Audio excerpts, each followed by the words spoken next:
aire. Esperen que ya. Bueno, buenas tardes a todos. Muchas gracias por estar en esta segunda charla. También a todas las personas que nos están mirando en forma virtual, que algunos han estado en la presencial en la primera conferencia y bueno, nos hemos ido comunicando y cada cual con sus cuestiones laborales y demás. Algunos la van a visualizar por YouTube, que donde queda grabado. También en el mismo canal de Federal lo pueden encontrar el enlace, así que cada uno podrá adecuar sus tiempos y a sus compromisos. Nosotros en la primera charla estuvimos hablando de lo que tenía que ver con el autoliderazgo, clave para el desarrollo personal y grupal. Estuvimos conversando de todo lo que tenía que ver con el autoconocimiento y con ello la posibilidad de crecer en el deporte.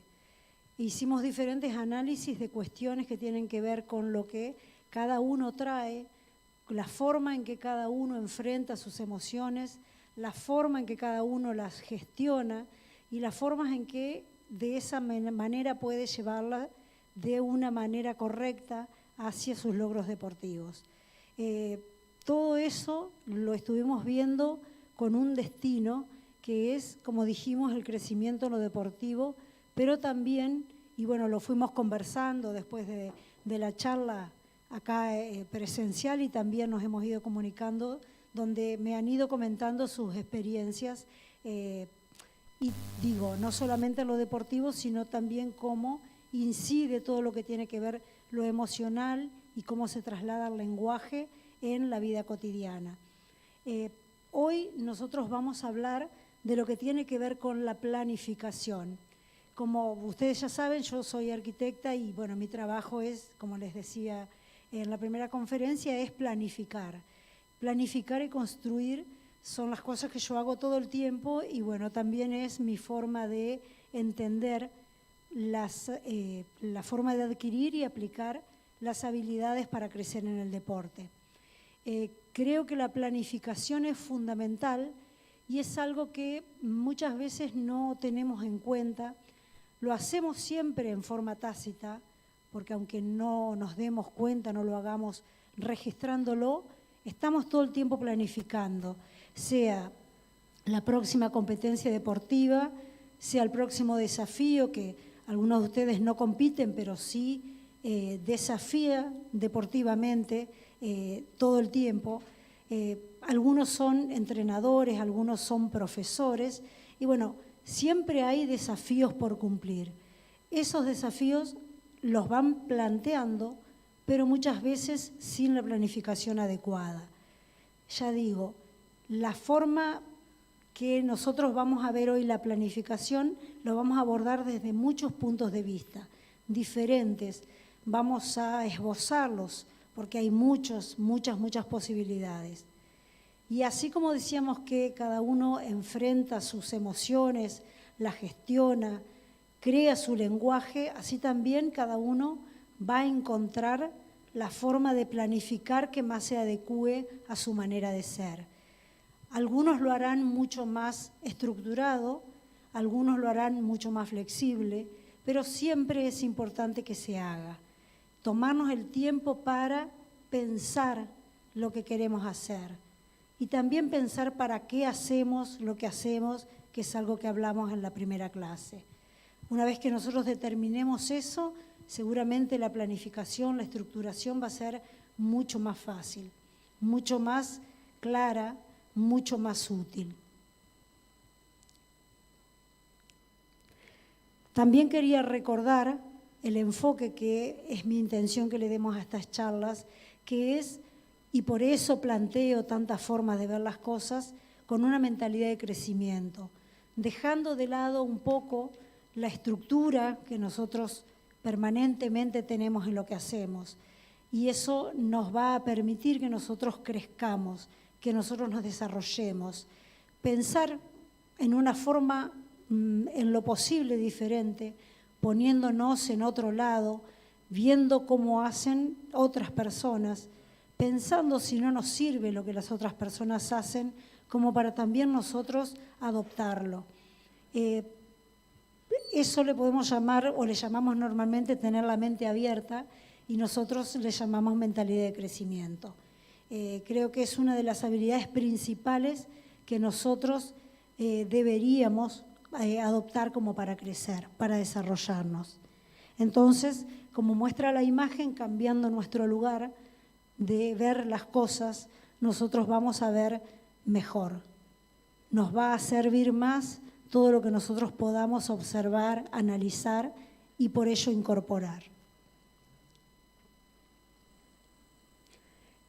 Para aquellas personas que no vieron la primera charla, recuerdo cuál es mi función principal, que es la de ser mentora deportiva, que se conforma con varios de mis roles que tienen que ver con la capacitación y la enseñanza desde mi formación de coach, la experiencia deportiva propia, el trabajo con los mentorados y una actitud de aprendizaje constante, que es la que intento sobre todo transmitir.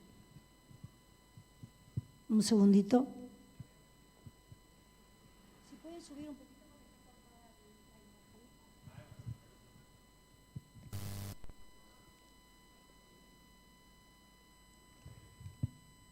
Bueno, y como les decía, fundamentalmente mi trabajo de mentora deportiva se basa en transmitir las vivencias deportivas que tengo. La mayoría ya saben, bueno, lo comenté en la primera clase, pero también hemos ido conversando sobre eso y bueno, con Javier compartimos la experiencia de participar este fin de semana en el TRIA, que fue mi debut en la distancia sprint y realmente si algo en algún momento de toda mi carrera deportiva trabajé mucho y planifiqué mucho fue esto, porque realmente fue un desafío muy importante que seguramente cada uno de ustedes lo habrá tenido, ¿no?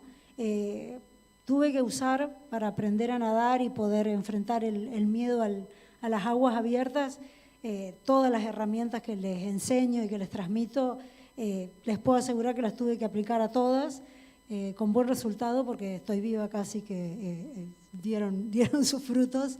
Y bueno, sobre todo por eso elegí esas imágenes, ¿no? No solo en la llegada, que bueno, como me transmitía Ana María, que estuvo, que fue tan emocionante para ella, que me conoce, para mí más, seguro. También, bueno, la posibilidad de obtener un podio, hago la salvedad porque también estoy orgullosa de eso, aunque sea que era la única en la categoría, porque con la bicicleta que yo corro no hay muchas, pero tampoco eso me quita, intento quitar el mérito, pero bueno, la imagen principal que elegí para poner es la de, bueno, la salida del lago, que todos los que estaban presentes, bueno, Ana María y Javier también, saben que fue un día de mucho viento, de muchísimo desafío, un desafío grandísimo, digamos, poder enfrentar ese momento sin miedo. Realmente creo que principalmente ese fue el logro, a pesar del tiempo que me llevó, que fue mucho más del que me hubiera gustado y de los que me acompañaban también, porque creo que debían pensar que iban a estar llegando la noche y conmigo ahí todavía, pero sin darme por vencida y bueno, fue realmente un logro grandísimo y por eso elegí esa foto de la salida del agua y bueno, cuando les decía que la planificación muchas veces no incluye solamente tiempos, sino que incluye, en este caso, estar parada para alargar una carrera que para nosotros, que para cualquiera, representa un desafío importante. Siempre digo que es la primera meta, sentirse capacitado para anotarse y para ponerse en la línea de largada. Lleva mucha planificación, mucho tiempo, si uno quiere hacerlo consciente, y ya digo, no solamente los logros, porque en este caso, más allá de que elegí la imagen del podio, la idea era completar la prueba, y eso no quiere decir que no sea un alto rendimiento el que uno busca, simplemente uno tiene que mantener el equilibrio y ser consciente de cuáles son los recursos que tiene.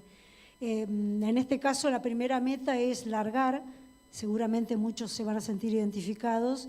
La segunda meta es llegar a la bandera y bueno, después la tercera meta es llegar después saludablemente a volver a reincorporarse a la competencia. Es una meta también igual de importante y también se debe incorporar en la planificación, es decir, poder largar, poder competir, pero también poder volver al trabajo que todos hacemos el día lunes en buenas condiciones, digamos. Para comentarles que, por ejemplo, en esta carrera yo no llevé reloj, porque la realidad es que mi objetivo era completarla. En ningún momento me importó el tiempo y eso también tiene que ver con la mentalidad de crecimiento, porque quizás si yo hubiera enfrentado mi debut en el TRIA con alguna expectativa de tiempos, hubiera sido mucho más difícil y no sé si hubiera corrido esa carrera, ¿sí? Entonces, haberme dejado de lado lo que tiene que ver con el rendimiento con respecto a tiempos, a mí me permitió poder cumplir. Entonces, hay veces que uno tiene que saber elegir y poder mantener el equilibrio, es decir, saber dónde trabajar para poder cumplir y poder establecer claramente la meta. Reitero, los logros no solamente son el podio, sino muchas veces animarse y poder completar una carrera volviendo a su casa después con salud. Otra cosa que también les quería compartir es que estuve en estos 3 semanas desde la charla anterior, estuve trabajando para poder ser seleccionada como mentora para el Ministerio de Desarrollo Productivo de la Nación. Esa es otra de las tareas que desarrollo con algunos de mis mentorados, que ellos tienen actividades relacionadas, por ejemplo, dueños de gimnasio, fotógrafos deportivos. Entonces, mi trabajo de mentora es acompañarlos, no solamente en sus metas deportivas, sino también en forma paralela en su crecimiento, en su trabajo. Bueno, esto también lo voy a volcar en esta actividad con la que fui seleccionada. Más allá de que iniciamos el año que viene, bueno, la idea es trabajar desde el Ministerio acompañando a emprendedores que tengan actividades relacionadas con el deporte.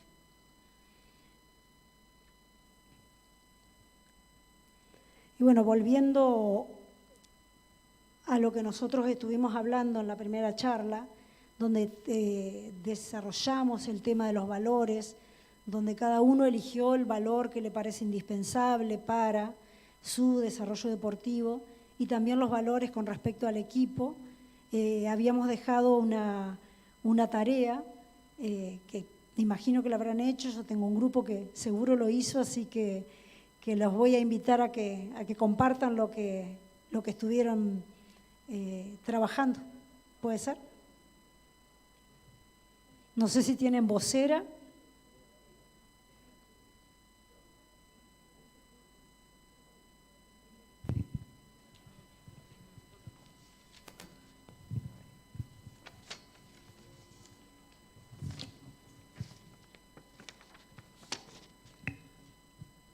Bueno, voy recorriendo las... Buenas tardes, Gabriela, somos de un grupo de senderismo, o sea, no nos dedicamos al entrenamiento deportivo, sino más bien hasta ahora recreativo.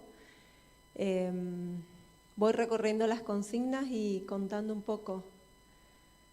Bien, de los 5 principios: aprendizaje, capacidad, respeto, independencia, prudencia. Y coincidimos entre varias que uno de los principales principios, digamos, que consideramos indispensables para el trabajo en equipo es el respeto.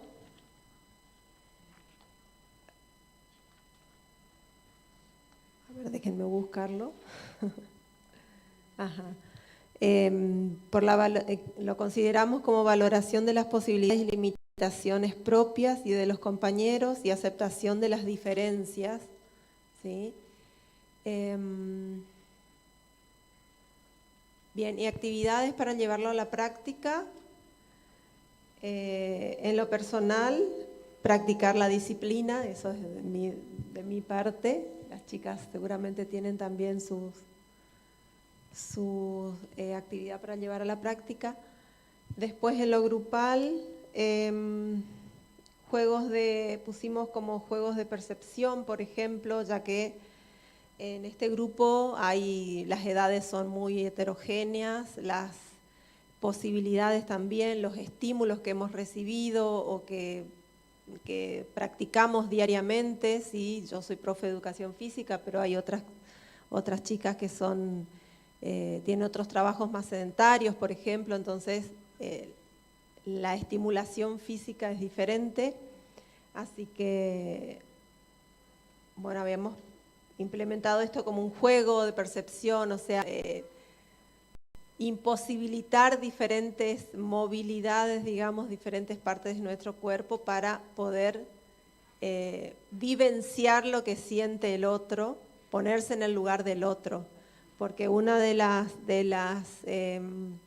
los principios que también había surgido como equipo era el de la empatía. Y bueno, desde lo dirigencial, si bien nosotros nos manejamos con un coordinador, digamos, ¿sí? No tenemos un dirigente, sino un coordinador, también a modo de un juego de roles, de líder por un día, o sea que cada miembro del grupo pueda un día, para una de las salidas, coordinar desde cero, o sea, a dónde vamos, la visita previa, cuánto tiempo lleva, los obstáculos que podemos encontrar y organizar el horario de salida, el transporte si es que es necesario, bueno, todo lo demás. Y también por esto, por el tema de la empatía, que no siempre recaiga la responsabilidad en una sola persona.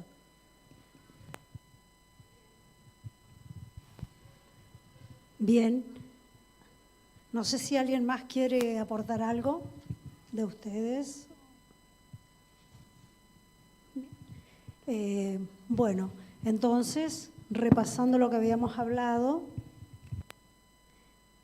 la idea era de la lista de los principios. Nosotros elegimos algunos que valoramos y por lo tanto se transforman en valores y al practicarlos se transforman en virtudes. Yo les había dado una lista del total de los principios, algunos había elegido yo como que me parecían necesarios para los deportistas y la idea era que ustedes eligieran cuál eligían cada uno justamente. Bueno, me parece muy, muy interesante el trabajo que hicieron las chicas porque al ser un grupo siempre es importante, creo, el respeto como ellas eligieron, porque justamente se presentan las diferentes personalidades, lo que hablamos de lo que tenía que ver con las cajas mentales que cada uno tiene y con esa caja mental cada uno enfrenta la vida. Entonces, en un grupo, y justamente si es más heterogéneo, que es más difícil todavía poder lograr un trabajo, más difícil pero más rico poder lograr un trabajo que sea beneficioso para todos.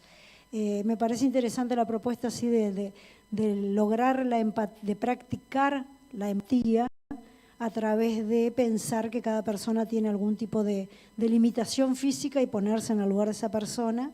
Y también el juego de roles que me parece sumamente fácil de trabajar, porque decir, bueno, hay un coordinador sí, pero si yo un día tomo su lugar, seguramente voy a entender mucho más las cosas que piensa, hace y decide.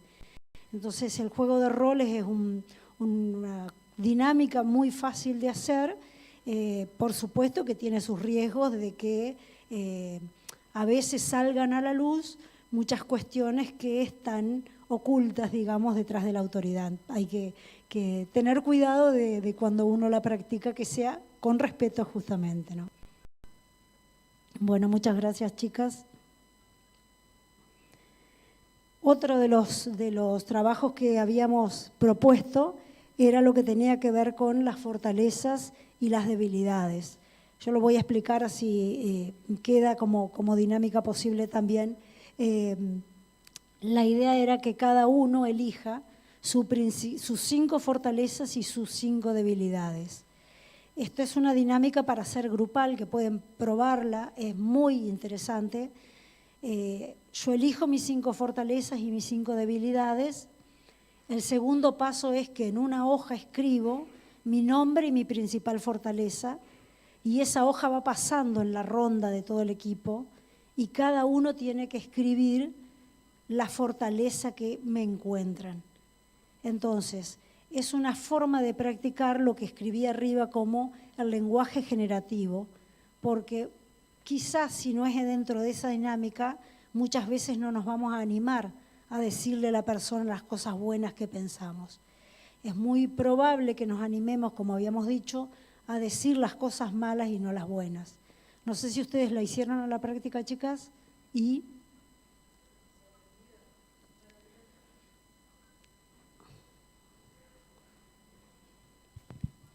cortito, así. Hola, buenas tardes. La verdad que sorprendida y para bien, porque si bien no hace mucho que vivo en Federal y conozco poco a las chicas, como que sacaron una radiografía mía y me puso muy contenta de lo que dijeron. ¿Querés que lo diga? Dale. Ya lo busco.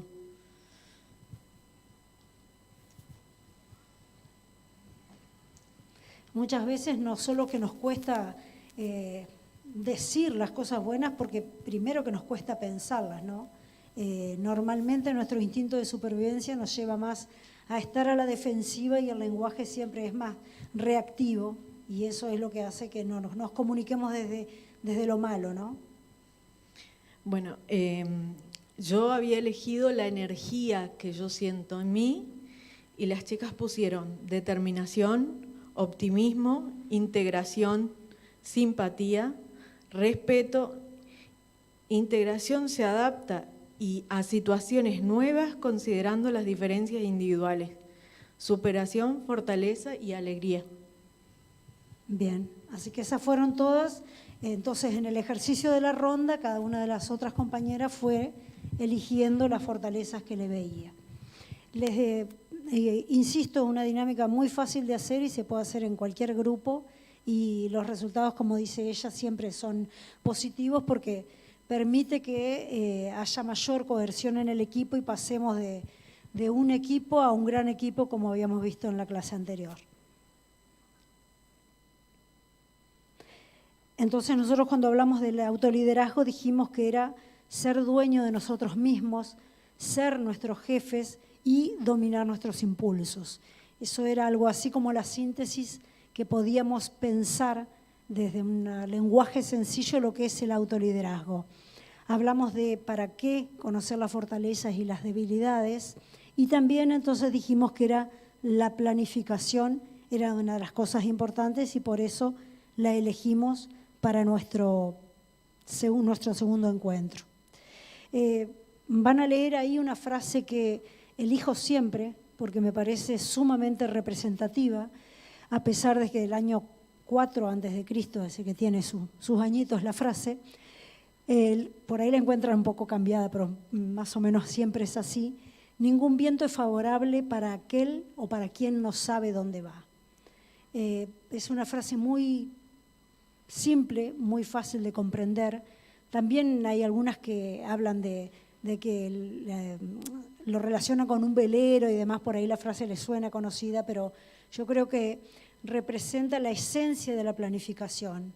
Si yo no sé dónde voy, ninguna decisión que yo tome es lo suficientemente buena. Si yo no tengo claro cuál es mi objetivo, difícilmente lo pueda lograr con mayor eficiencia y eficacia. Por eso me parece interesante que recuerden esta frase, porque es la guía de la planificación, no solo en un objetivo deportivo, sino que en cualquier objetivo de la vida. Es el primer paso, tener claro primero para qué, como dijimos en la clase anterior, y luego a dónde quiero llegar. También puede pasar que en el transcurso de ese camino yo después decida cambiar la meta, no importa, pero siempre tengo que saber cuál es. Por eso habíamos elegido este título por esta frase, porque en definitiva somos lo que planificamos. deportivamente vamos a ser resultado de lo que pensamos y de lo que elegimos para lograr o no esa meta. Y insisto, no tiene que ser una meta deportiva de competición, sino simplemente por ahí como, no sé si prestaste atención cuando presentaste el grupo, dijiste que no era una actividad competitiva por ahora. Eso significa que también hay una posibilidad en esa palabra, en ese por ahora, significa que puede pensarse con una planificación hacer cuestiones que tengan que ver con lo competitivo. Nuevamente vuelvo a competitivo, no significa ganar alguna medalla de ganarle a otro, sino que sí puede generarse otra beta que también las represente. Fíjense por eso la importancia cuando digo de saber, que hablábamos que una de las herramientas del lenguaje es el saber escuchar, es saber estar atentos a al por ahora, ¿no? Que abre muchas posibilidades. Y la presentación del tema de planificación, aparte de las diferentes visiones que quiero compartirles, elegí algunas que son genéricas y que me parecen, así como la frase que les presenté primero, me parece sumamente importante tener en cuenta esto. Muchas veces no planificamos, ¿no? Pero a veces planificamos a largo plazo, a mediano plazo y a corto plazo. Y a mí me parece, pienso y estoy convencida porque es el método que practico y que entiendo que me da resultado, que muchas veces nos olvidamos de planificar lo que es el día a día, de lo que son los hábitos que nos van conformando. Entonces, nosotros nos olvidamos, planificamos quizá, si planificamos, como digo, ojalá que planificáramos todos, planificamos a plazos largos, medianos y cortos, pero nos olvidamos de planificar lo que necesitamos hacer día a día, el paso a paso, el pequeño paso a paso, que es el que nos va a llegar a poder cumplir lo que planifiquemos en corto, mediano o largo plazo. Por eso, cuando hablo de el plazo inmediato, me refiero a planificar los hábitos. Por supuesto que lograr el hábito significa la conducta que voy a hacer en una forma automática, pero también esa conducta automática se debe planificar. Entonces, por eso también elegí esa frase que es un poquito más nueva que la anterior, del 384 a.C., somos lo que hacemos día a día, de manera que la excelencia no es un acto, sino un hábito. Entonces, cuando hablamos de planificar, pensemos siempre en estas 4 instancias, no solamente en las 3 que normalmente se tienen en cuenta.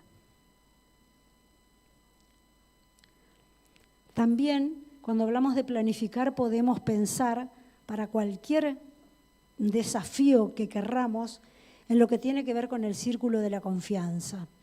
Cuando nosotros tenemos un desafío que va a requerir de mucho esfuerzo, de mucha energía, nosotros podemos pensarlo de esta manera. Podemos pensar en un círculo más grande, en un círculo que abarca todo el desafío y que nosotros tenemos que saber que nos tenemos que mantener concentrados.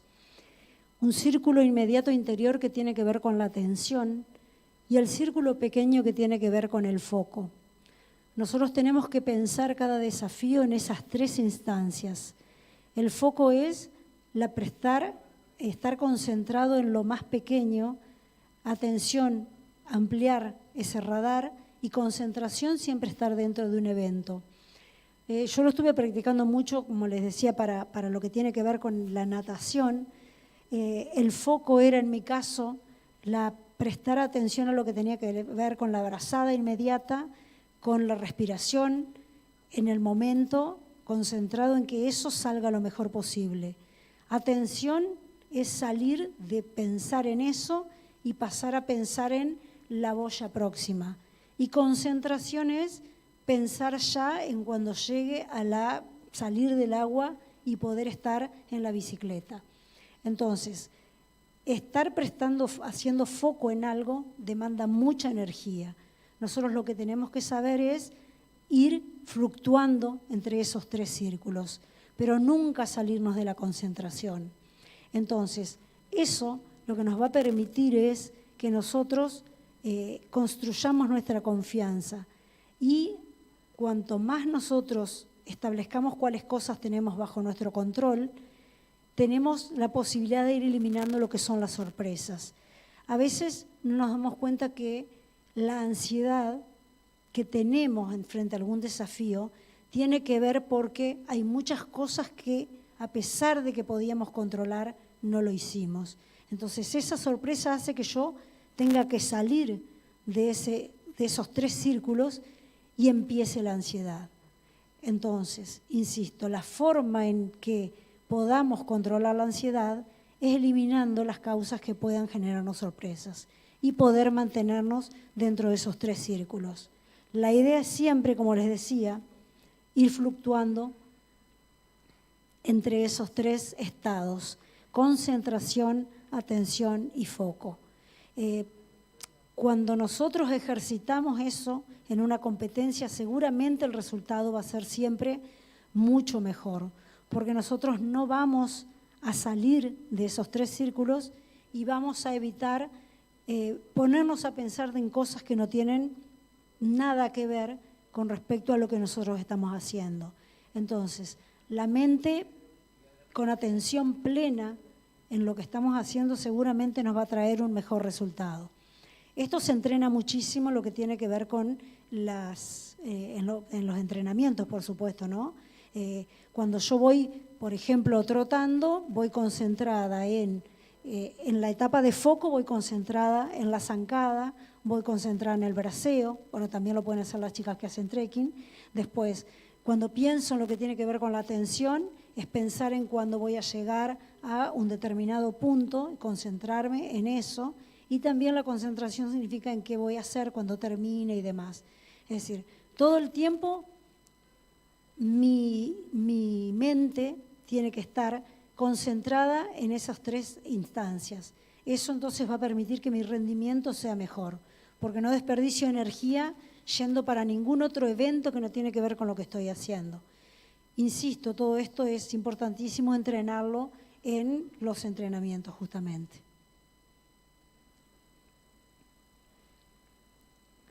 Entonces, les decía al principio que vamos a hablar de la planificación desde varios puntos de vista y cada uno lo irá adaptando de acuerdo a el deporte que practica y al rol que tiene, ¿sí?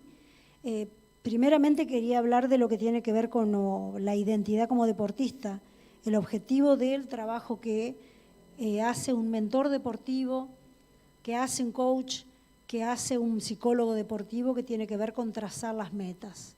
Entonces, ese es fundamentalmente el trabajo que nosotros hacemos. Con cada una de las personas que nos convocan, nosotros lo que hacemos es analizar cuáles son sus intereses y evaluar cuáles son sus posibilidades y trazar un camino.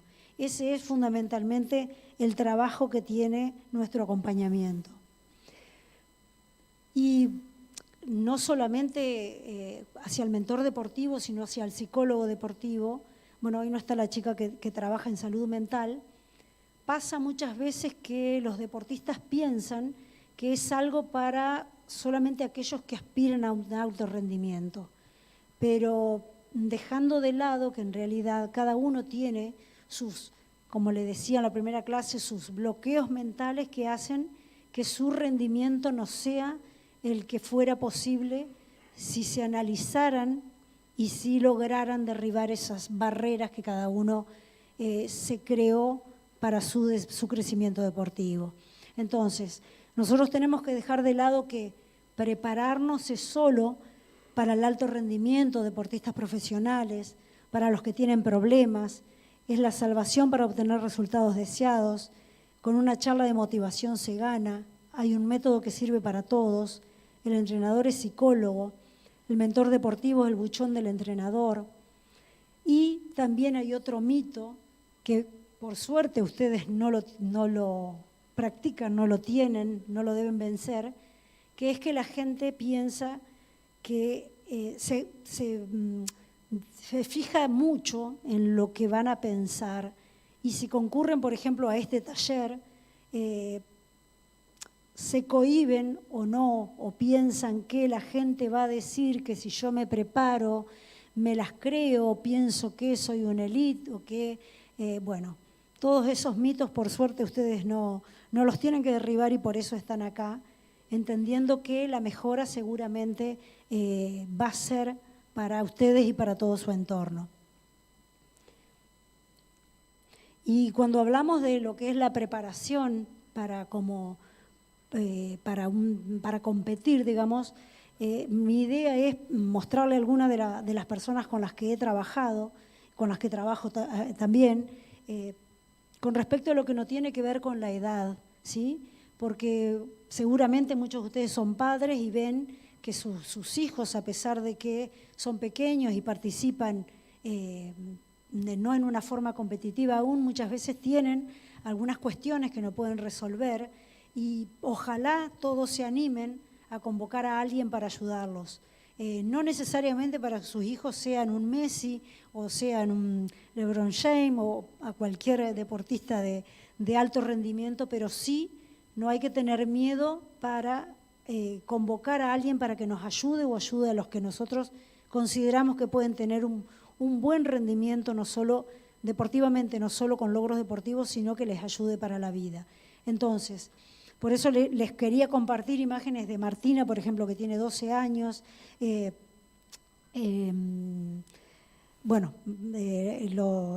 Verónica tiene 50 y pico y recién empezó a competir. También está Nico, que hace boxeo y que aspira a un futuro profesional, sí. También Candela, que hace taekwondo. También Martín, que hace pádel, que es un chico de 13 años, y normalmente me convocan, digamos, para el trabajo los padres, pero después me terminan reclamando los hijos porque encuentran a alguien con quien charlar de esos miedos que tienen, de esa relación que necesitan pulir con su entrenador, porque muchas veces no saben cómo hablar con su entrenador, a veces porque son chicos, a veces porque son grandes, a veces porque les cohíbe transmitirle a otro que quieren tener un mejor rendimiento. Es decir, bueno, son todas cosas que con alguien que los pueda acompañar y que les pueda brindar el lenguaje adecuado para poder transmitir, seguramente van a poder, como decía, romper esos bloqueos y lograr un mejor rendimiento. Entonces, insisto, no tengan miedo de recurrir a cualquier persona que ustedes piensan que los puede ayudar para poder transitar mejor cualquier etapa. Y cuando nosotros hablamos del entrenamiento mental, hay que tener en cuenta también que no es, el entrenamiento mental se debe también planificar como todos planifican el entrenamiento físico. Tiene que ver con lecturas, tiene que ver con prácticas, tiene que ver con dinámicas. Uno piensa que el entrenamiento mental puede resolverse, como les pongo ahí, leyendo frases motivadoras o con conversaciones con compañeros, y en realidad el entrenamiento mental es algo mucho más profundo, si justamente uno quiere que tenga un buen resultado. Entonces, como digo ahí, el entrenamiento mental tiene que ser personal, adecuado, enfocado, tiene que haber análisis, reflexión, evaluación de opciones, incorporar herramientas, diseño de estrategias y ajustes, y van a tener seguramente mucho mejores resultados. Entonces, por ahí como grupo es interesante que lo tengan en cuenta aquellos que están en equipos, que no tengan, como digo, temor en buscar el acompañamiento para que cada uno pueda expresarse de la mejor manera. Eso entonces tiene que ver con una de las formas de ver la planificación. Y como decía hoy, además de todos ustedes que están en este momento conmigo acá y también la gente que está visualizando la charla, hay muchísimos roles representados. Y me gustaría pensar que cada uno tiene su planificación de ese futuro deportivo que busca. no solamente, ya digo, el deportista individual, sino también el deportista que forma parte de un equipo, o sea, el deportista, llamémosle grupal, el entrenador, que tenga planificado cuál es el futuro deportivo que busca, el dueño de un gimnasio, el entrenador de un gimnasio, aquel que cumple cualquiera de los roles, también, por ejemplo, los dirigentes. Es decir, es interesante que cada uno piense cómo puede planificar su futuro deportivo.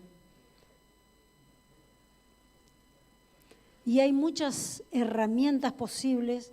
Yo siempre elijo como primaria esta, que se llama GROW, que quiere decir crecer en inglés.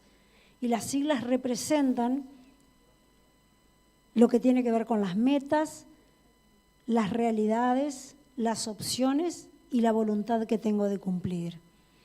Es fácil de recordar el nombre porque por eso digo es GROW, crecer en inglés. Y fíjense que, como decíamos hoy, el primer punto es siempre establecer las metas. Entonces, primero tengo que saber a dónde quiero llevar el barco, ¿sí? Y recién después entonces digo, bueno, ¿dónde estoy parado? El orden no necesariamente es siempre pero lo ideal es medianamente ir respetándolo.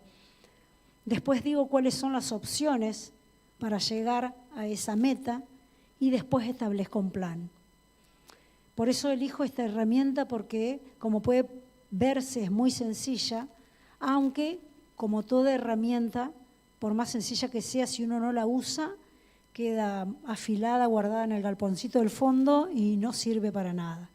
Entonces, me gustaría que la recuerden y que la incorporen y que la practiquen primariamente para cualquier meta que quieran establecerse, no necesariamente algo muy grande, pero pruébenla y van a ver que a pesar de que es muy sencilla, es muy útil. Porque siempre es importante, ya digo, primero establecer dónde ir para recién después saber pensar de dónde estoy, cuál es el camino y qué tengo que hacer y después cómo lo voy a hacer. Entonces, todos estos 4 pasos muchas veces van a ir y venir, va a haber una retroalimentación. Como les decía hoy, quizá primero digo, bueno, quiero llegar a tal lado, quiero hacer esto, después cambio de idea, entonces tengo que cambiar el plan, no importa. Siempre el camino me va a permitir ir siendo flexible e ir cambiando e ir ajustando. Ninguna planificación es estática. Siempre tiene que ser con esa mentalidad de crecimiento, tiene que ser posible ir adecuándola. Esa entonces decía que es una de las herramientas.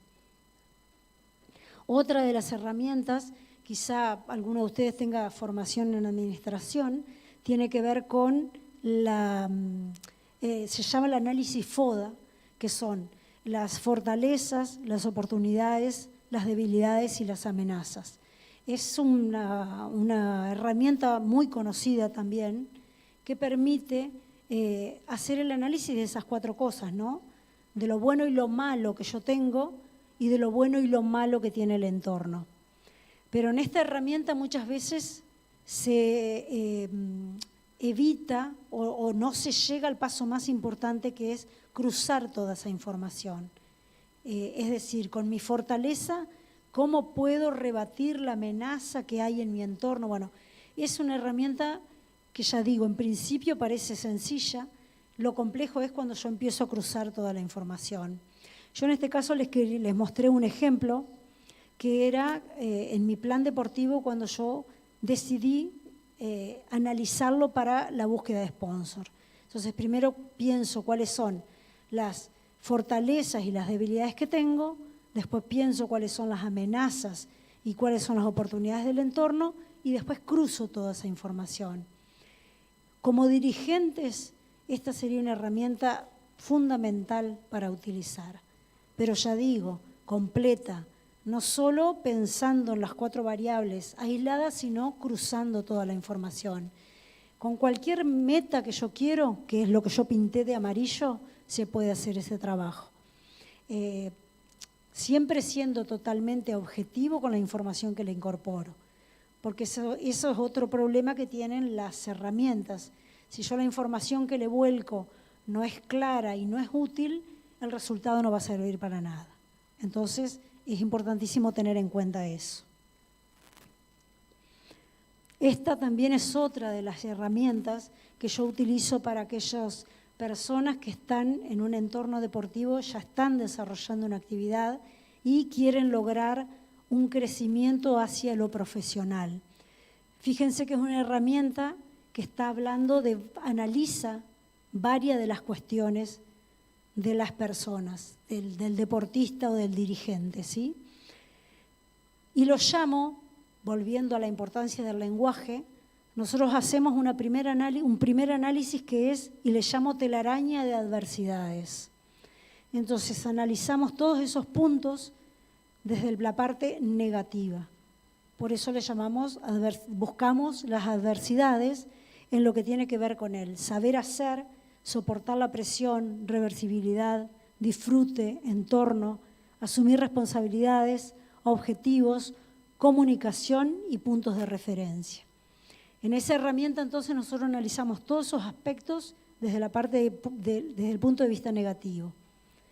Y el segundo análisis que nosotros hacemos con mis alumnos le llamamos la red de oportunidades. Transformamos una telaraña en una red. Una vez que analizamos todo lo negativo, nos ponemos a pensar con toda esa información cómo transformarla, cómo rebatirla y cómo transformarla en algo positivo. Entonces, todos estos ejercicios que nosotros hacemos siempre es todo por escrito.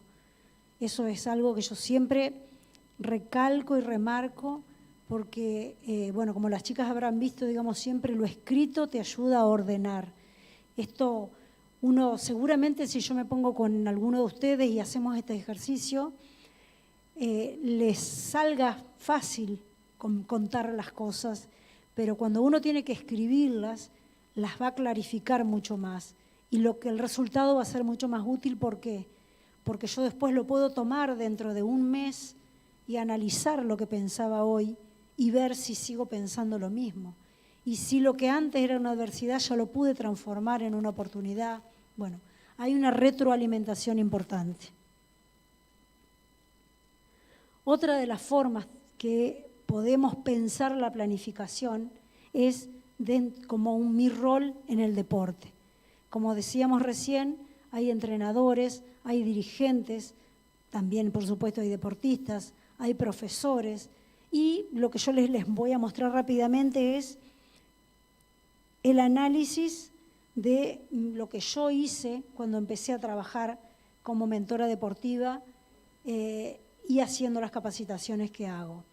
Lo primero que yo hice es establecer cuáles eran las áreas donde yo quería trabajar. Y seguramente si ustedes se ponen a pensar, sobre todo los que tienen algún rol dirigencial o algún rol de conducción de equipo, que va a haber confluencia de obligaciones, confluencia justamente de roles. Y uno tiene que clarificar cuáles son esos roles, clarificar las jerarquías que les va a dar y clarificar objetivos en cada uno de esos roles.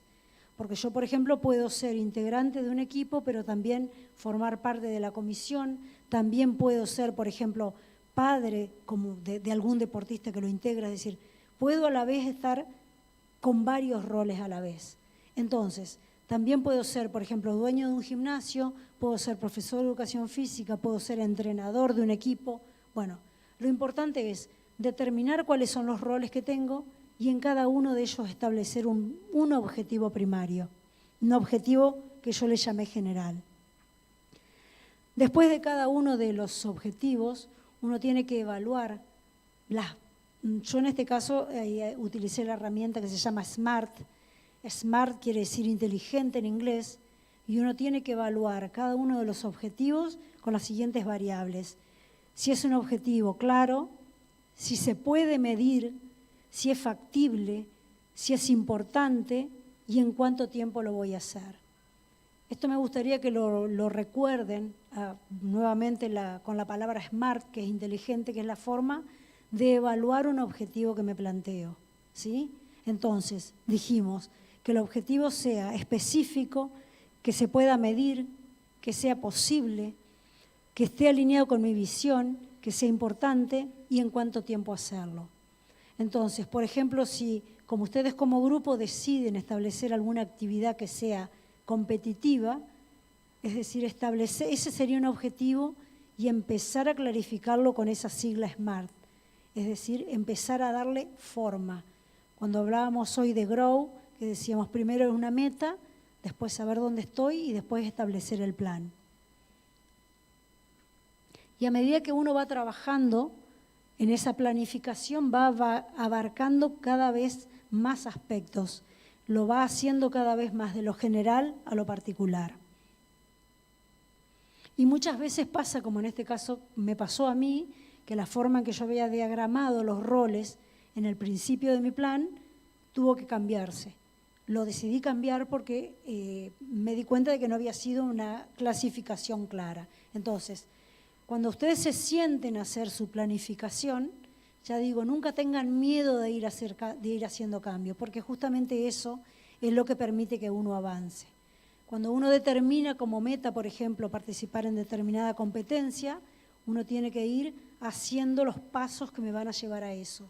Si después, como decía recién, decido cambiar de competencia o decido hacer algún cambio de distancia o decido hacer algún cambio de por ejemplo, de modalidad con la que voy a participar, lo que fuera, no importa. El plan siempre va a servir, siempre sirve establecer las cosas y ya digo, por escrito, siempre mucho mejor. Y como les había comentado en la clase anterior, había dado una charla para los chicos que estudian el profesorado de Universitario de Educación Física. Y una de las cosas que analizamos es cuál era el rol que tienen hoy ellos, aparte de ser estudiantes. Muchos de ellos ya no son estudiantes de 20 años, sino que muchos tienen una carrera. Y la pregunta que yo les hacía es cuál era el rol que querían desempeñar cuando se recibieran. A muchos de ellos les costó, lo conversamos, digamos, establecer, porque no lo tenían claro. Bueno, lo pensaron, lo volcaron, ¿sí? Y la idea era que ellos piensen cómo se iban a diferenciar, que eso es una pregunta que también me interesa hacerles, por ejemplo, a aquellos que cumplen un rol de, por ejemplo, dueño de un gimnasio. Si yo quiero crecer como o profesional del deporte, tengo que pensar una variable que muchas veces se la relaciona con el marketing, pero en realidad es estrategia, ¿cómo me voy a diferenciar haciendo lo que voy a hacer? Yo ahora, por ejemplo, estoy trabajando como mentora con un deportista muy bueno, que está teniendo muy buenos logros, y el trabajo que estamos haciendo con él le interesa empezar a conseguir sponsor. Entonces, el trabajo que estamos haciendo con él es este que escribí ahí abajo. La pregunta que tiene que responder en este momento es ¿qué lo va a diferenciar a él? Porque deportistas que tienen logros hay muchos. Entonces, la pregunta tiene que ver con las fortalezas y las debilidades de él. Es decir, ¿qué haces vos como deportista que haga que el sponsor te elija a vos y no elija al otro que también corre rápido como vos? Entonces, si bien podría ser una pregunta sencilla, no es nada sencillo. Tiene que ver con esa planificación que hablábamos, tiene que ver con conocerse, con las fortalezas, con las debilidades, tiene que ver con saber cuáles son las oportunidades. Bueno, pareciera que es sencillo, pero no lo es, porque justamente es esto, es decir, me tengo que conocer, tengo que tener mucho autoliderazgo para poder ir a pedirle a alguien que me haga de sponsor a mí y poder responder con claridad por qué me va a elegir a mí y no al otro corredor, que capaz inclusive corre mejor que yo, ¿sí? Entonces, esto es interesante que ustedes cada uno lo piense, si está en la posibilidad de ustedes hacer algún tipo de estos pedidos, ¿no? Es decir, cuando yo quiero que la municipalidad, por ejemplo, quiero participar en alguna carrera y debo recurrir a que me den recursos para poder ir. Bueno, digo, ¿cómo me voy a presentar yo? ¿Por qué la municipalidad me tiene que dar a mí y no a otro que también puede llegar a pedir? Todo esto tiene que ver con lo que hablamos en la primera clase, con el autoliderazgo. Y ahora lo relacionamos con lo que tiene que ver con la planificación. Otra de las formas también de pensar la planificación tiene que ver con algo que quizá ustedes escucharon hablar, que es ha tenido diferentes nombres a lo largo del tiempo, pero ahora se lo conoce como biohacking y neurohacking. Por ahí la palabra hacker, uno le tiene un poco de miedo porque en realidad es piratear, y uno cuando dice hacker se imagina la computadora llena de virus y demás, así que bueno, no es una palabra muy amigable, pero en realidad significa que nosotros podemos hackear nuestros hábitos y con eso nuestro cuerpo, y podemos también hackear nuestra forma de pensar. Entonces significa que nosotros podemos, aunque el término, ya digo, no sea muy amigable, piratear lo que nosotros terminemos siendo como deportistas, trabajando tanto nuestros hábitos como nuestra forma de pensar.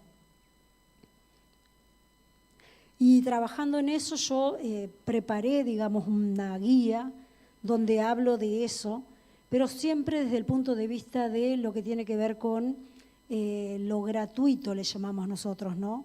No vinculado a la tecnología. Lo que todos podemos hacer para mejorar nuestro cuerpo, no solamente como deportistas, mediante hábitos, y también lo que podemos hacer mejorando nuestro entorno. Yo trabajo mucho con gente que busca mejorar sus hábitos y es sorprendente lo rápido que nos olvidamos de que los dueños de nuestros hábitos somos nosotros, de que somos nosotros los que decidimos, como les decía hoy, lo que hacemos día a día y por eso somos los dueños de nuestros resultados. Entonces, de eso se trata el biohacking y el neurohacking, de modificar nuestro entorno y nuestra forma de pensar para lograr nuestros resultados. Yo después les voy a mandar este adelanto de esa guía, se las voy a mandar por mail como para que lo vean y lo lean con detenimiento y van a ver que es algo que todos podemos hacer, ¿sí? Sin utilizar ningún tipo de recurso tecnológico, que es otra de las versiones del biohacking y del neurohacking. Y si bien yo soy partidaria de lo que tiene que ver con lo gratuito, con lo que podemos hacer todos, también me parece interesante compartir con ustedes lo que les había adelantado con este centro de alto rendimiento que trabaja así con lo que tiene que ver con la medición de lo mental de los deportistas y cómo puede modificarse lo que van haciendo físicamente a través de esa medición y esa intervención que ellos hacen. No estamos hablando de nada, a pesar de que así pareciera, de nada, digamos, antiético, ¿no? Por supuesto no estamos hablando de cosas que por ahí hemos visto en las películas, pero sí es algo que nosotros normalmente no hacemos acá. Ellos, ya digo, el instituto está en Madrid, están en España, y conversando con ellos me dijeron que hay un médico de Rosario que está empezando a implementar. Yo sigo por las redes a este corredor, que es el chico que está sentado ahí, que es un corredor de 28 años, que tiene muchísimos logros a pesar de que hace poco empezó. Hace ultramaratones de 12 y 24 horas y tiene récord de España y récord mundial ya. Y bueno, justamente me llamó la atención cuando vi las fotos de él en las redes, donde estaba, bueno, todo ahí como ustedes lo ven, lleno de cables y lleno de pantallas y con mediciones. Y bueno, empecé a investigar qué era lo que hacía ese centro y bueno, cada vez que miraba más me llamaba la atención porque era mucha tecnología aplicada al deporte, aplicada al deportista en medir lo que tiene que ver con la tensional, que son cosas que normalmente, bueno, miden las pulsaciones, miden lo que tiene que ver con los reflejos, pero no lo que tiene que ver con el trabajo propiamente dicho mental. Entonces ellos se presentan como un instituto del alto rendimiento y relacionado también con el bienestar. Si ustedes entran a la página van a ver que hablan mucho del mindfulness, de lo que habíamos hablado en la clase anterior, de lo que tiene que ver con el estar presente, el estar con la mente calma, lo relacionan muchísimo con el rendimiento deportivo. También todo eso miden, así que bueno, es muy interesante. Ahora vamos a ver el video que me mandaron ellos, como para presentar y bueno, explicarnos ellos qué es lo que hacen.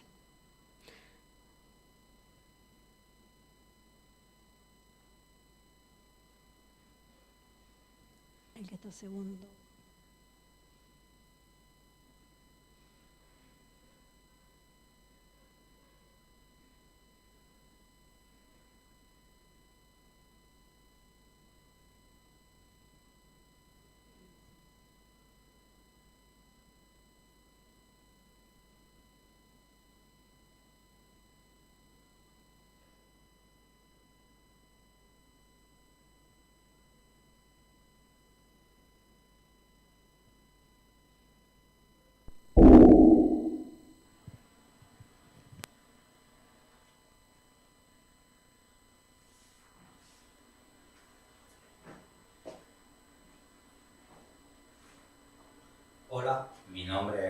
José Luis Martínez Adán, soy CEO de Arrementa.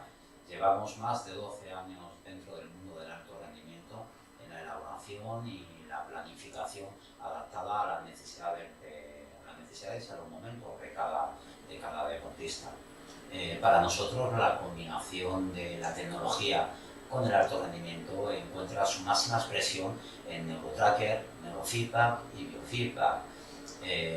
Creo que son herramientas que tendrían que estar presentes en cualquier planificación deportiva.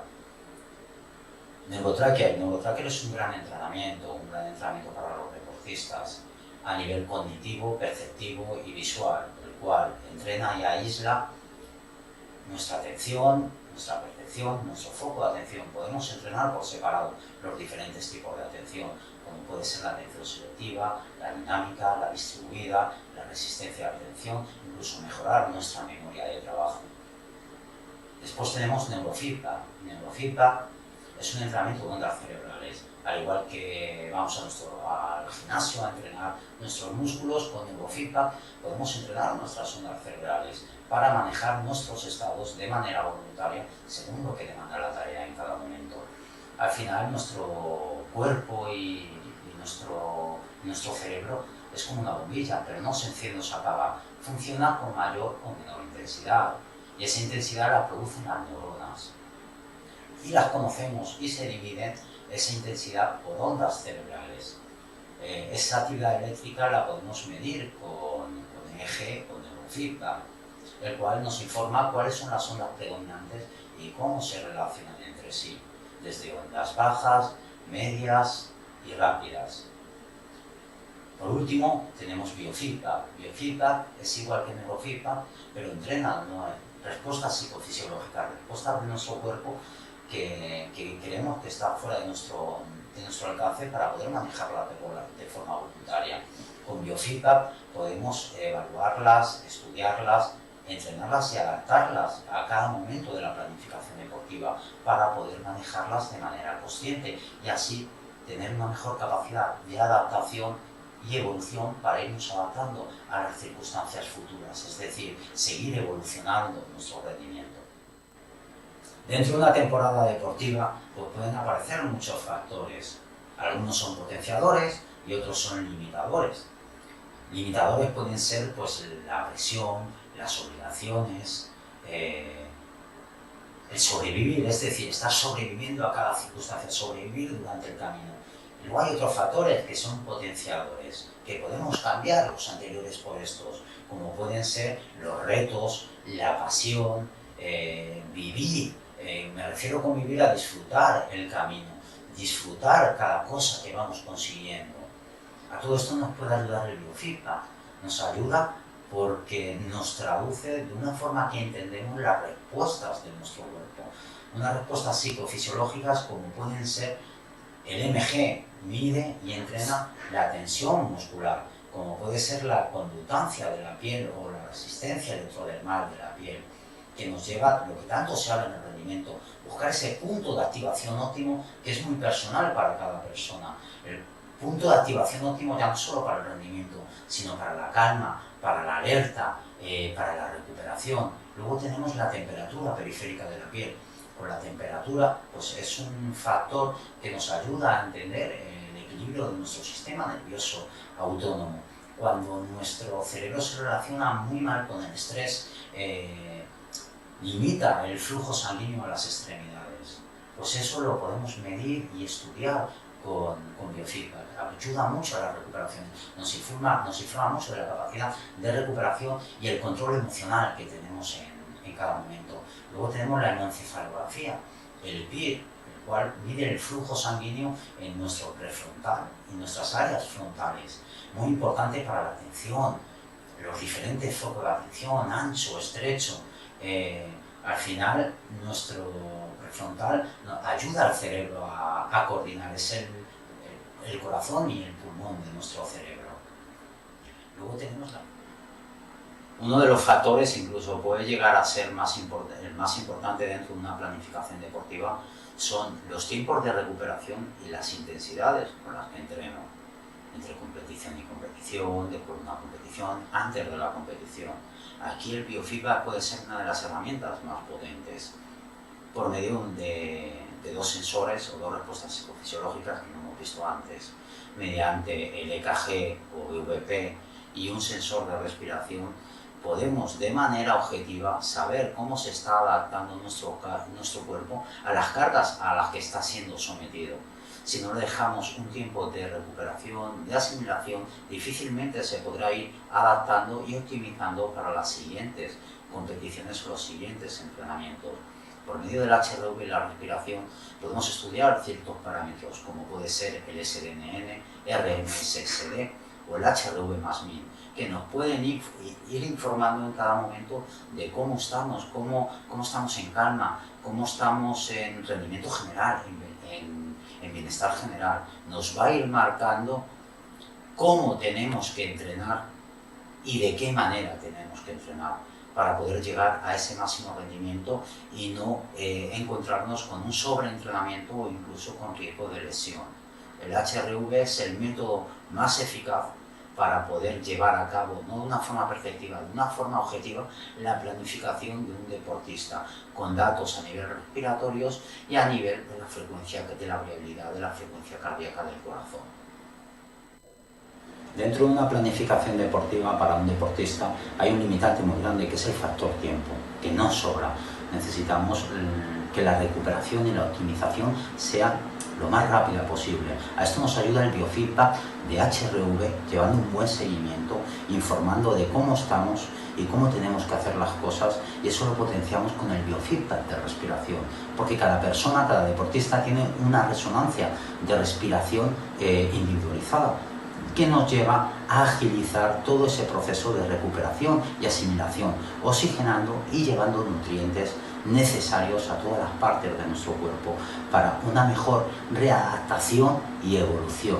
Bueno, como todo esto es muy complejo porque hay que llevar un seguimiento muy detenido y muy objetivo, para cualquier consulta o duda os dejamos aquí nuestro contacto y estaremos encantados de resolverlas. Muchas gracias.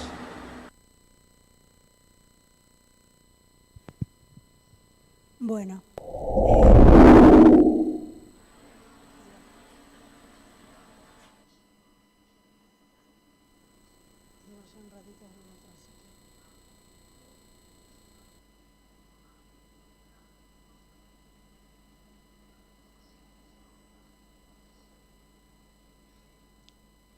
bueno, como habrán visto, estamos hablando de alto rendimiento y que toda esa planificación primero tiene un análisis de cada uno de los deportistas que se va a trabajar, y bueno, no hay nada raro más que mediciones donde se determina cómo reacciona cada uno de los cuerpos y cómo es la mejor forma de diagramar un entrenamiento.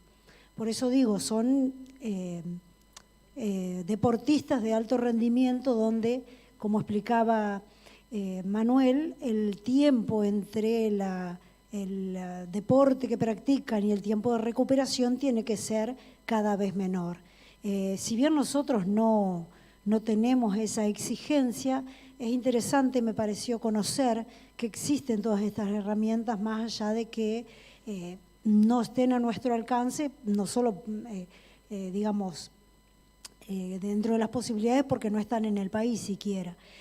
Nosotros, más allá de una banda para medir las pulsaciones y una tobillera como para medir los vatios cuando corremos, que es lo máximo de la tecnología a la cual ahora empezamos a poder acceder, no tenemos otra posibilidad, pero me pareció, ya digo, interesante que sepan que hay muchísima tecnología puesta en conocer el cuerpo del deportista y poder optimizar el rendimiento. Fíjense que en un momento el deportista, el CEO habló de cómo miden lo que tiene que ver con la temperatura. No sé si recuerdan que en la primera clase habíamos mostrado una imagen donde decíamos que cada una de las emociones se focalizaban de una determinada manera en el cuerpo. Él menciona que cuando estoy muy estresado, la mayor activación del cuerpo está en las extremidades, porque la realidad es que la reacción instintiva es correr o defenderse. Entonces, cuando uno está estresado, La mayor temperatura del cuerpo está en las extremidades porque es donde va la sangre. Cosas tan ancestrales como esa se miden para poder después potenciar el rendimiento de todos ellos. Les reitero el nombre, que es Armental, por si quieren buscarlo, yo les había pasado el enlace en Instagram, y vean un poco y conozcan, ya digo que eso existe, y bueno, quién sabe cuándo, pero por ahí no falte tanto para que lo podamos acceder nosotros. Y bueno, la última forma de ver la planificación tiene que ver con algo que nosotros nos planteamos todo el tiempo, que son los desafíos deportivos. No necesariamente, ya digo, es una competencia, puede ser, por ejemplo, en el caso de las chicas, una salida larga, una salida con un clima un poco adverso, bueno, un desafío cualquiera.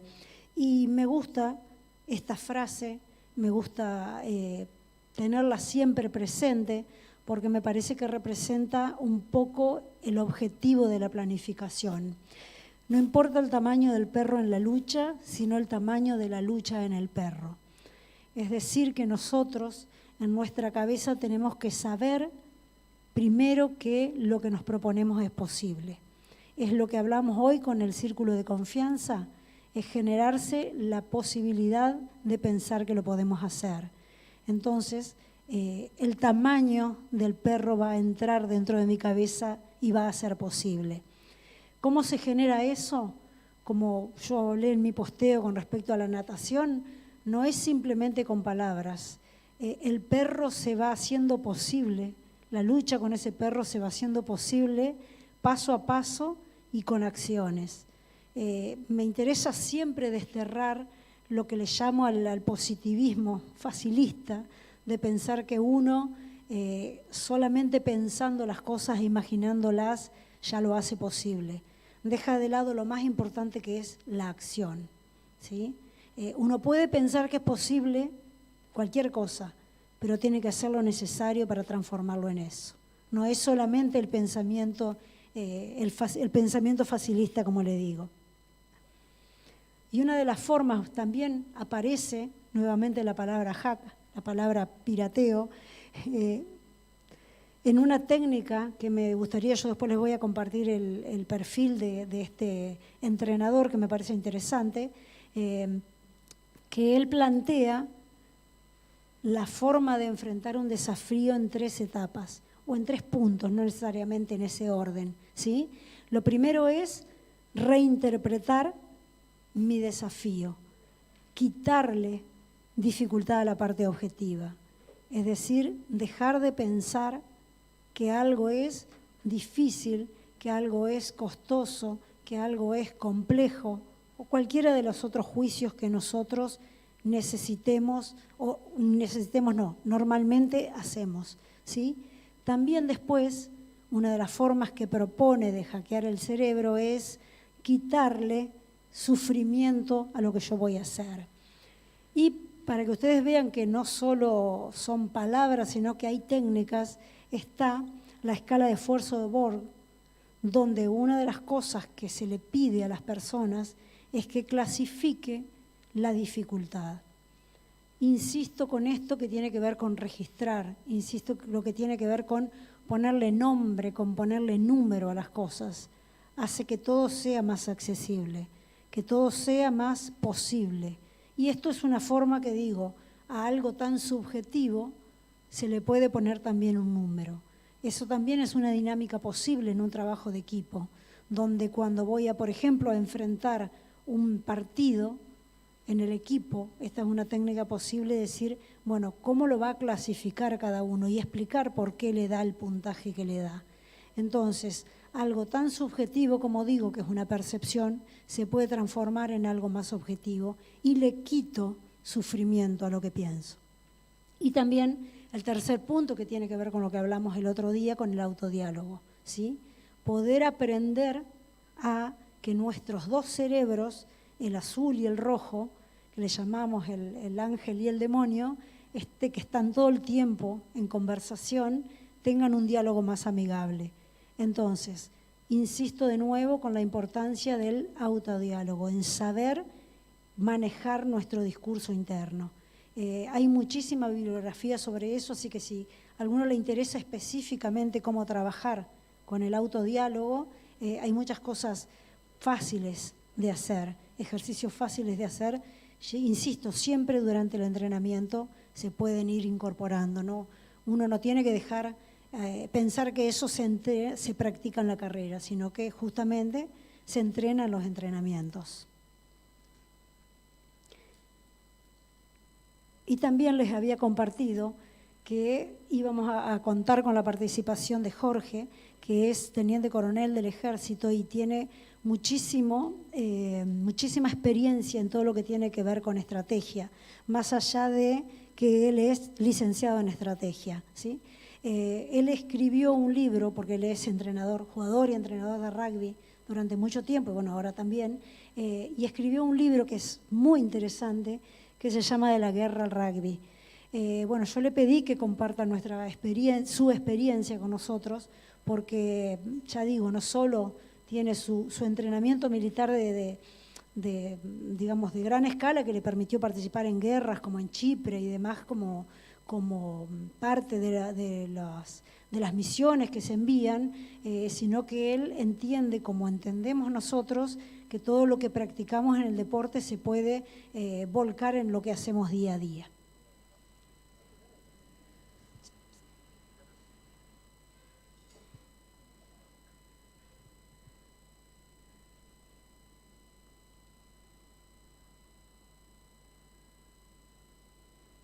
Ahí va.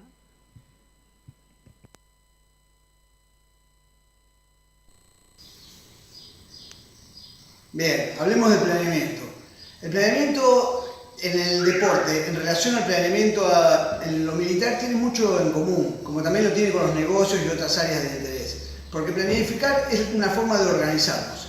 El primer punto que tenemos que tener en cuenta es que existen distintos niveles, nivel estratégico y nivel táctico. No hay que mezclar ambos niveles, hay que saber diferenciarlos porque obedecen objetivos distintos. En pocas palabras les voy a decir cuáles son las características de cada uno. El planeamiento estratégico se maneja en el marco de lo que puede ser posible. El táctico ya baja al nivel de lo probable, manejamos probabilidades de que algo ocurra. El nivel estratégico maneja supuestos, planifica en base a supuestos, en base a ideas. En el nivel táctico ya tenemos que tener certezas. En el nivel estratégico, los tiempos es el tiempo de la oportunidad. Cuando se dé ciertas cuestiones, se dé esa oportunidad, vamos a poder ejecutar tal plan. En el nivel táctico, el tiempo es cronológico.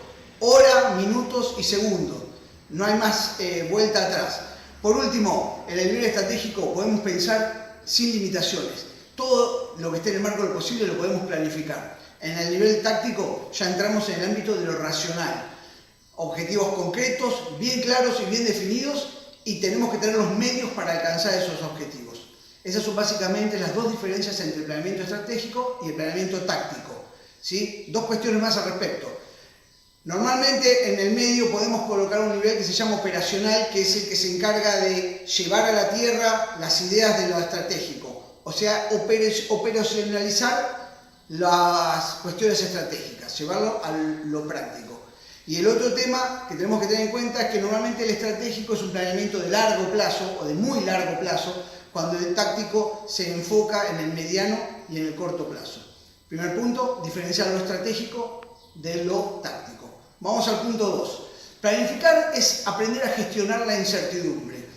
¿Cuándo vamos a tener toda la información sobre lo que queremos ejecutar? Cuando termine la actividad. Nunca vamos a contar con el 100% de información antes. Ahora, tenemos que tomar un montón de decisiones para llegar a cumplir el objetivo, ¿de acuerdo? Y no vamos a contar nunca con toda la información que nos gustaría contar. Ahora, ¿qué cantidad de información es necesaria para tomar una decisión correcta? Bien, eso va a depender de la oportunidad en la que yo tenga que tomar la decisión. ¿En qué sentido? Si yo me dedico a analizar toda la situación que quiero planificar y nunca tomo una decisión, caigo en lo que se llama la parálisis por análisis. Por otra parte, si tomo decisiones sin haberlas analizado y sin haberlas estudiado, seguramente voy a estar improvisando, con lo cual los dos extremos son malos. Tengo que tomarme el tiempo necesario para poder hacer la reunión de información que me permita tomar decisiones con cierto grado de certeza respecto de lo que voy a planificar. Entonces, lo que no me puede pasar es que tome decisiones sin haber analizado la situación, pero tampoco que cuando tome la decisión ya no esté en tiempo de llevarlas a la práctica. Decisiones oportunas. Eso es lo más importante que tenemos que tener y saber que además la gestión de incertidumbre quiere decir que vamos a ejecutar las actividades sin contar con toda la información. Y ahí vamos al punto 3. ¿Cómo hago para ejecutarlo sin contar con la totalidad de la información? Con muchas variables que me quedan fuera de lo planificado. Muy bien. Una solución nunca es la mejor cuando es la única. Para que sea la mejor solución a mi problema, tengo que tener por lo menos 2 o 3 que me permitan compararla. Si es la única, no quiere decir que es mala, pero no es la mejor. Entonces, tengo que tener modos de acción. Cuando planifique mi actividad, tengo que tener por lo menos 2 opciones distintas, no una variable de otra. Las 2 tienen que ser muy distintas respecto de lo que voy a hacer. Y después decidiré con cuál de las 2 me voy a quedar para ejecutar mi actividad. La primera será plan A y la segunda no se descarta, pasa a ser el plan B, el cual puede llegar a implementarse en la ejecución si es que no funciona el plan A. Con lo cual, modos de acción, siempre tener 2 opciones, 2 maneras distintas de ejecutar las actividades. Es el famoso plan A y es el famoso plan B. Ambos tienen que ser aptos, factibles y aceptables, que es el pequeño examen que debe pasar cada modo de acción para ser considerado útil a mis fines. Pasamos al punto 4, que son los planes. Clausewitz decía, los planes no son nada, el planeamiento es todo. Cuando empecemos con la ejecución del plan, seguramente van a haber cuestiones que no van a correr en la velocidad o en el tiempo que a nosotros nos gusta. Muy bien, eso va a pasar. La realidad es distinta de los planes. Los militares nos gusta decir, la carta no llora, ¿sí? Porque cuando la carta está todo muy lindo, cuando vamos a la realidad empiezan los sufrimientos. Bien, ahí lo que tenemos que hacer durante la ejecución de nuestro plan, ir evaluando permanentemente lo que estamos haciendo para determinar si está corriendo de acuerdo a lo planificado. Cuando se produjo un desvío en eso que está planificado, tenemos que rápidamente detectarlo, hacer una apreciación de cómo corregirlo para volver a la línea de tiempo que nos permite cumplir con el objetivo. Cuando el desvío es demasiado grande y no admite corrección, es posible que tengamos que pasar al plan B. Si el plan B tampoco es apto para corregir ese desvío, seguramente hicimos algo muy mal o ocurrió algo catastrófico durante la ejecución. Deberemos analizarlo después. Pero recuerden, los planes no son nada, el planeamiento es todo. Permanentemente revisión del plan durante la ejecución y corrigiendo desvíos para llegar al objetivo. Al finalizar todo, revisión de la acción. Es fundamental analizar todos los que hicimos para saber si nuestros planes fueron correctos, si nuestro método de planeamiento fue acertado, si fue útil, si logramos el objetivo, en qué medida lo logramos, cómo quedamos después de haber cumplido o no cumplido el objetivo, qué es lo que falló y en conclusión determinar oportunidades de mejorar nuestra performance, nuestra forma de planificar, que es lo que estábamos viendo en este video. Muchísimas gracias.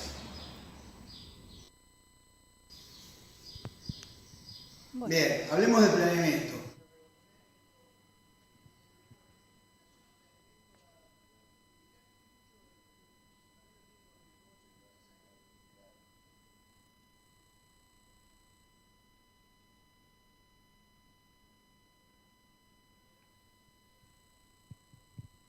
Bueno, creo que Jorge es sumamente claro en lo que explica.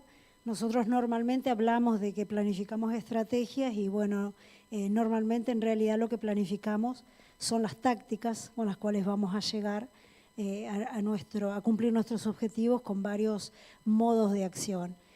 Creo que lo más importante de todo es la revisión que él habla después de una planificación, después de, por ejemplo, terminar una competencia, un desafío, verificar cómo hicimos toda la planificación y ver si fue correcta para mejorarla para la próxima vez. Seguramente a medida que nosotros aprendamos a planificar, los resultados van a ser cada vez mejores porque vamos a ir limando errores, ¿sí?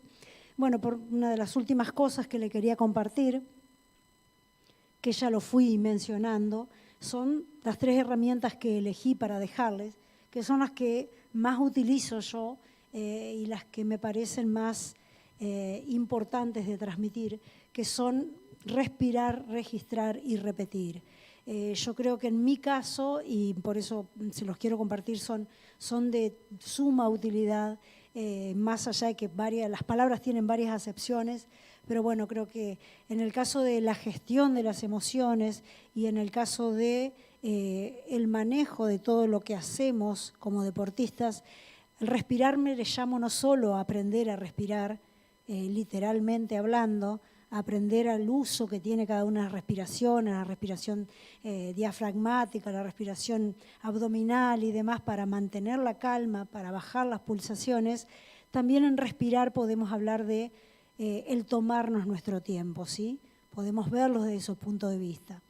Con respecto a registrar, quiere representar no solo el escribir, no solo lo que les decía hoy, la importancia de dejar constancia de todo lo que voy haciendo para después revisarlo y corregirlo, sino también el registrar significa ser conscientes de todo lo que va pasando.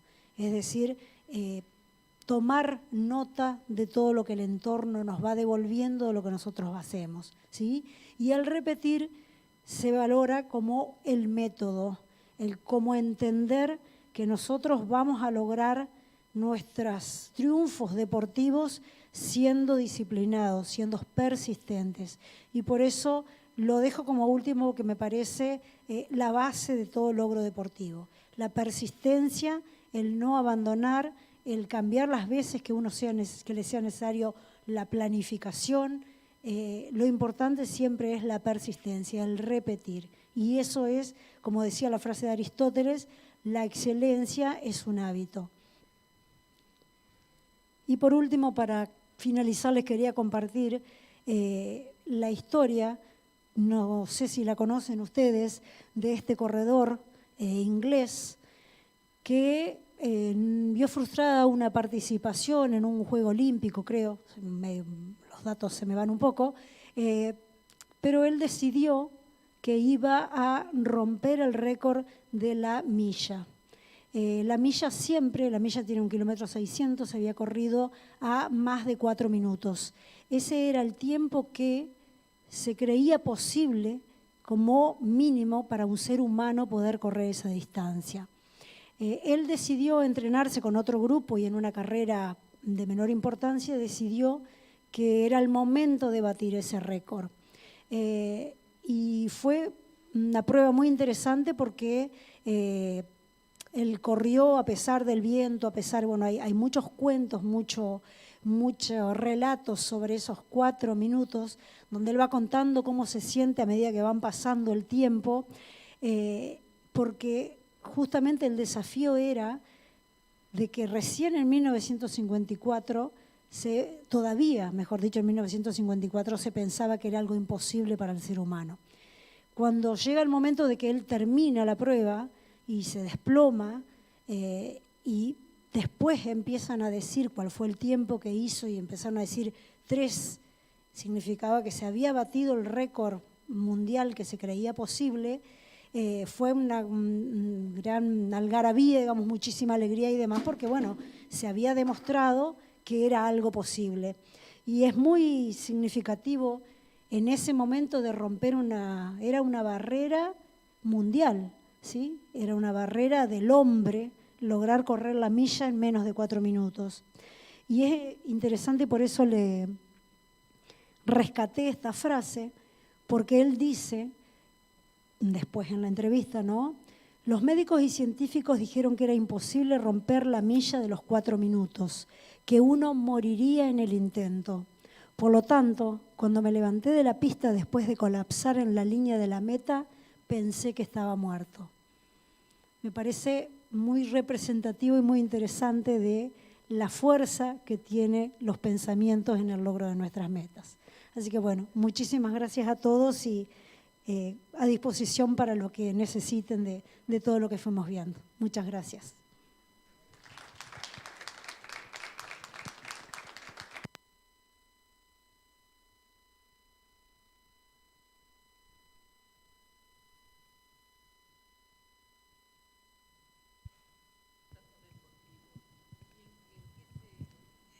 Hola, sí volvió.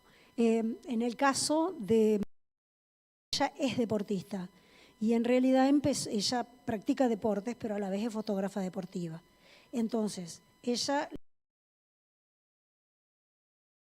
equilibrar los dos roles que desarrollaba.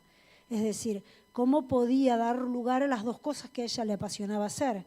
En qué momento elegir estar atrás de la cámara y en qué momentos elegir estar adelante.